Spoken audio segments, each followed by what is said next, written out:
Здравствуйте, мне приятно присутствовать на втором международном водном форуме.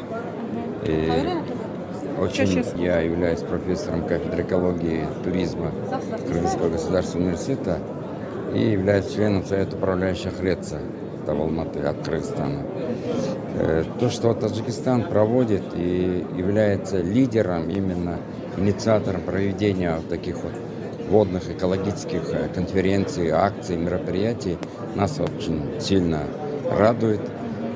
Мы страна, которая тоже является в районе находится, где мы формирование столько, как и Таджикистан и Кыргызстан, у нас одинаковые интересы по распределению, использованию водных ресурсов.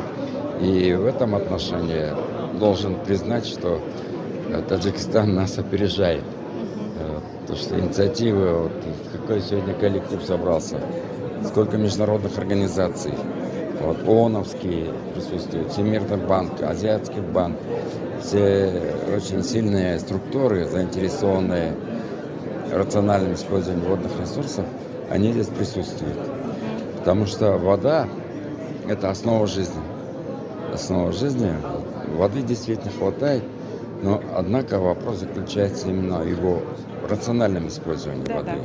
Потому что во многих наших соседних странах и у нас тоже устаревшие технологии использования воды, когда КПД использования, коэффициент полезного действия и каналов, ирригационных систем, во многих регионах отстают. То есть нам необходимо переходить на капельный расчет. Вот использование воды в Центральной Азии – это традиционный регион, где постоянно издревле являлся районом орошаемого земледелия. Нам необходимо переходить уже на новые технологии использования воды в качестве вот орошаемой воды, имеется в виду. А питьевая вода у нас достаточно. В Кыргызстане принята государственная программа Тазасу, называется, питьевая вода.